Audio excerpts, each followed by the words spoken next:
خب دوستان، مراسم گیم آواردز 2024 هم تموم شد. سالگرد 10 سالگیش بود و دیگه کلی بازی هم معرفی شد. یه سری خوششون اومد، یه سری بدشون اومد. اینطوری هم نبود که بگیم واو چقدر هم بازی عالی بود و همه عاشق شد. الانم تو این ویدیو میخوایم همونطور که تو اینستا گفتیم یه سری از در واقع بازی مهمی که معرفی شد و خیلی هم مورد انتظاره رو اینجا یه دوره با هم بکنیم. ترتیب بازی هم اصلا اینطوری نیست که آقا هر بازی اولتر مهمتره، نه، کلهم اجمعین همین یکی هست دیگه. مورد انتظار ترینا رو به صورت رندوم توی ویدیو الان میشینیم با هم بررسی میکنیم. بازی اولی که میخوایم بریم سراغش مافیا د اولد کانتری. بله دقیقاً نسخه جدید مافیاست. طبق گفته سازنده بازی هم سال 2025 میاد. خلاصه داستانش هم اینجوری که شما یک فرد جوانی هستین به نام انزو، بی خانواده، بدبخت، بیچاره، مثلا فلک زده، توی معدن کار میکردید. خیلی هم کار سختی بوده ظاهرا اونطوری که حالا تو تریلر نشون میده. طی حادثه و یه سری اتفاقاتی که رخ میده شما یه دونه فرصت پیدا میکنید که برین جوین یک فامیلی یا همون خانواده آقای به نام دان توریسی بشید، همون فردی که تو این تریلر داره صحبت میکنه با خود این انزو. بازی که خب طبیعتاً تو خود همون ایتالیاست، ولی در قرن 19 میلادی یا همون سال 1900 خورده‌ای، همون اولش هم هست. یه سری از عزیزانی هم که داشتن اونجا در واقع تو یوتیوب میدیدن لایو و اینا، توی کامنت ها نوشته بودن که بیشتر شبیه ردده تا مافیا. حالا من اصلا کاری نیستم، ولی واقعا خب حداقل مافیا بد اونطوری تا الان ما نداشتیم. حالا تهش اینه مثلا میگیم شبیه مافیا نبود ولی بازی خوبی بود. حالا قراره کلا تا سال 2025 بیاد، یعنی تا اواخر 2025 اگر تأخیر نخوره. اگرم بخوره که دیگه خدا داد.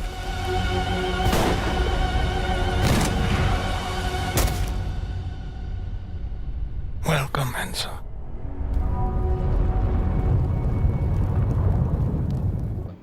بازی بعدی که می‌خوایم دربارش صحبت کنیم چیزی نیست جز ویچر 4 که همه اصلا مغزشون پوکر رو دیدن. اما همین اول من این نکته بگم، چیزی که تو تریلر خیلی نظر منو جلب کرد، اون پایین یک نکته نوشته بود به نام اینکه سینماتیک تریلر پری رندرد این آنریل انجین 5 on an unannounced NVIDIA GeForce RTX GPU. خب این یکم اوضاع رو وخیم میکنه. حالا میگین چرا؟ این کار ندارم تریلر سینماتیک همین الان شما برین تریلر سینماتیک ویچر 3 رو ببینید میگین اصلا زمین تا آسمون از زمان خودش جلوتره و این حرف کاملا درستیه. اما موضوعی که از اون قسمت دوم پاراگرافه که میگه این روی یک کارت گرافیکی رندر شده توسط انویدیا، هم از اون ساخته شده توسط انویدیا که معرفی نشده و طبعا بدون استثناء کاملا هم مشخصه که این گرافیکی که روش اینو رندر گرفتن 5090 و یکم طبقه من نمیتونم دروغ بگم، یکم که نه خیلی اوضاع رو خراب میکنه. حالا میگین چرا 5090؟ ما همین الان توی بازار کسی بخواد 4090 بگیره بالای 120 میلیون بعد پول بده، بعد تقریبا 30 میلیون خرج کامپیوترش کنه که بقیه قطعاتش حداقل اون 4090 رو بتونن تحمل کنن. 5090 که بیاد با وضعیت دلار الان و کلهم اجمعین و پی سی حداقل بعد شما باید یه سیستم 300 میلیونی 350 میلیونی داشته باشی. بعد حقیقتا هم نامردیه. خب یزید بیا با تکنولوژی روز رندر بگیر، با 4090 بگیر، با یه کار دیگه بکن دیگه. حالا چرا 5090 حالا دیگه قلب ما رو فقط میخوام بشکنم. باز این موضوع هم بگذاریم. امیدواریم که هم کنسول پلیرها هم پی سی پلیرها سر این قضیه قراره وسط به دو نصف تقسیم بشن. ما انشالله که حداقل اپتیمایزیشنش خوب باشه بتونیم رو میدیوم لوی چیزی پلی بدیم اینو، چون دیگه ویچر کاملا مشخصه. خیلی از دوستانم گفته بودن که آی چرا چیز سیری اومد و گرالت نیست. اولا که گرالت بازنشسته شد دوستان، بعدم شما هم کتاب هم بازی و کلا پلی بدید میدونید که کل محور داستان ویچر دور سیری میچرخه. بله من خودم مثلا بازی فمینیستی و اینجور چیزا باشه خوشم نمیاد، ولی خب این نه، واقعا همون اول قرار بود سیری بیاد. هیچ تاریخ ریلیزی هم برای بازی داده نشده. از صورت سیری هم معلومه که یه ذره در واقع تایم گذشته از ویچر 3، ولی خب میگم اطلاعات خیلی کمی درباره ویچر ما دادم و منتظر باشیم ببینیم چه جوریه. بازی بعدی چیزی نیست جز بوردرلند 4. بوردرلند 4 هم که کلا فن بیس بوردرلند معروفه دیگه. بازی کوپ قشنگ، گرافیک مخصوص خودش، بهترین وایس اکتورهای دنیا رو همیشه میارن براش. خیلی بازی تاپ و خفنی. حالا داستان 4 اینم باز خیلی اطلاعاتی ندادم، ولی کلهم یک ویلنی هست به نام تایم کیپر، دارنده زمان، که قدرت اینو داره که با تایم و زمان کلا دستکاری بکنه، جابجایی بکنه، مولتیورس و اینا به وجود بیاره و کلا هم میزنه یک سیاره‌ای که خفن ترین و وحشتناک ترین سیاره کل سری بوردرلند رو منفجر میکنه. اسم سیاره هم کایروسه و کلا هم یه وضعیت خراب پیش میاد. بازم درباره این در لحاظ داستانی خیلی اطلاعاتی ندادم، ولی طبق گفته خود سازنده بازی این بازی هم قراره تا آخر 2025 ریلیز بشه. بریم سراغ گل سرسبد این مراسم. در واقع گل سرسبد که یه دونه دیگه هم داره، حالا بهش میرسیم، ولی خب این دیگه ثابت شده است، فن بیس همه چی، شاهکار صنعت گیم آقای میازاکی. خلاصه ماجرا اینجوری بگم که اول تریلر وقتی معرفی شد همه فکر کردن که خب مثلا قابلیت ماد سازی، یعنی در واقع ماد اضافه کردن به بازی الدن دیگه قانونی شده، مثل اسکایریم که مثلا کلی هزار تا ماد خود سازنده بازی اجازه میدن مردم استفاده کنن، ایزی پلی بدن. ما هم همچین فکر کردیم، بقیه هم همچین فکری کردن. بعد دیدیم که یکم زیادی ترتمیز کار و اینا. جلوتر رفت با این همین صحنه که می‌بینید که کلا سایت آف گریس های همون بونفایر خودمون همه خاموش میشه دیگه. حقیقتا خیلی پشم و پیلا ریخته بود، هم تو مراسم هم تو تمام کسایی که داشتن اینترنتی قضیه رو می‌دیدن. حالا داستان چیه؟ آقای میازاکی یک فن عقابی زده اینجا. یه حالت الدن رینگ 2 که نمیشه گفت، یه حالت الدن رینگ مینی زده. بعد خیلی از قسمت‌های منفعه مشترکه به حالت باس راش میشه بازی. چه جوری؟ اولا اینکه تمام بازی به مبنای کوآپه، تک نفره هم میشه رفت، ولی اصلش بر اساس کوآپه. 3 نفر شما و دوستاتون، یک سری از کاراکترهایی که قبلا از پیش تعیین شده توسط بازی، مثل کلاس‌های مختلف دیگه. مثلا تو بازی شوتینگ میشه مدیک و ساپورت و اینا، ولی اینجا به جاش کاراکترهای الدن رینگ رو داریم و تا اینجایی هم که معرفی کردن اطلاعات دادن دست نمیشه به اون کاراکترها رو زد، یعنی نمیتونید ادیتشون کنید. اینا رو ور می‌دارین، خودتون و رفیقاتون میرین تو مپ، شروع میکنید اکسپلور کردن به طرف جلو.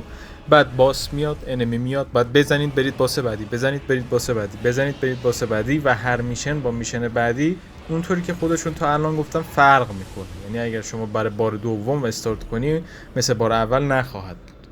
حالا شما میگین که خب این که مثلا خسته نباشی، خیلی چیز خاصی نیست. نه هست. ببینید بازی رو کلا عوض کردن، انیمیشن ها عوض شده، قابلیت وال رانینگ اضافه شده، شما میتونید رو دیوار بپری بری بالا، نوع دویدن فرق شده، حرکت ها عوض شده. یکی دیگه داشت اصلا تو تریلر پری میکرد، پری سکیرویی، مثلا معلومه چه خبره. بعد یه سری از نکات دیگه ای که من تو این تریلر دیدم و خیلی از دوستان دیگه تو اینترنت هم معلوم شده دیدن این موضوع جالبی بود که باس دارک سولز 3 ما داریم اینجا. بدون اغراق هم دارم میگم یکی از سخت‌ترین باس‌های دارک سولز، نیملس کینگ، پسر گادوین، خیانتکار اعظم، استاد دو برادر دراگون اسلیر و اسموخ دارک سولز. کلا این فرد خیلی بزرگ و با رپوتیشن و در واقع تاریخچه هنریه. ایشون اومدن با اجراهاشون هم میان. بعد فایرکیپر خود سلطان دارک سولز هستن، خانم زیبایی که همه عاشقشن. بعدم یه خر تو خریه دیگه. حالا اصلا اون تو تریلر اون در آخری که باز میشه خدا میدونه اون تو کیه. حالا یه سری آدمن خدا میکنن اون که همه فکر میکنن نباشه، ولی خب میگم میازاکی واقعا یه آدم غیر قابل پیش بینیه.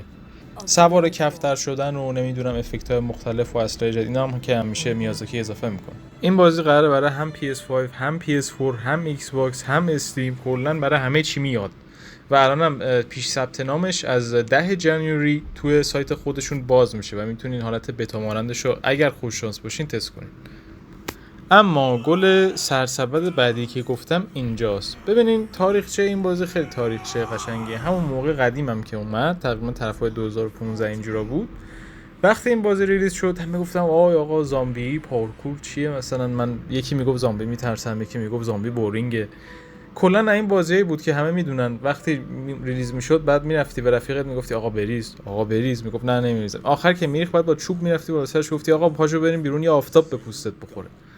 بازی داینگ لایت د بیسته، ادامه داستان داینگ لایت یکم هست. دقت کنید، نه داینگ لایت 2.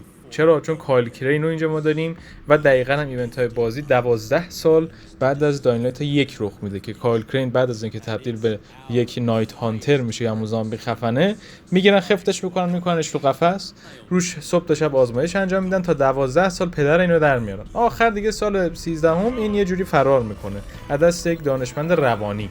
خلاصه داستان اینه که شما باید فرار کنی، بعدم بدون اینکه به خود فشار بیاری، چون کاملا آنستیبلی، کلا هر تقریبا توپ بخوره ممکنه تبدیل شی، همه رو بخوری. بعد خودتو کنترل کنی، آسیب نزنی، بعدم دیگه حواست باشه چه تصمیمی میگیری. گیم پلی همون داینگ لایت 1 موتور گرافیک داینگ لایت 1 هم هست، خیلی طبیعتاً باید اپتیمایز تر باشه تا داینگ لایت 2. مپش از جفت داینگ لایت اون کوچیک‌تره، ولی جزئیات و در واقع ایونت هایی که توش پیش میاد خیلی بیشتره. یه قسمت بیرونی داره، یه قسمت جنگل داره، بیرون شهر داره، رانندگی هم دوباره مثل د فالوینگ برگشته. خیلی تکلند بسیار روی این قضیه سرمایه گذاری کرده و کسایی هم که داینلاین 2 رو به صورت آلتیمیت ادیشن خریده باشن، طبق گفته خود سازنده بازی و نوتی که توی استیم گذاشتن، این بازی رو به صورت رایگان میگیرن. طبیعی هم است که بعد از 13 سال بالاخره این ویروس جهش‌های مختلفی بکنه و یک سری موجودات عجیب غریب تری هم به وجود بیاد. ولی انشالله که خیره. این بازی هم تا آخر 2025 ولی گفتن تابستونش میاد، ولی 100% تا آخر 2025 ریلیز میشه و در کل اون بازی است که واقعا کسی نمیخواد دستش بده و حتما باید تجربه پری دادنش رو داشته باشه.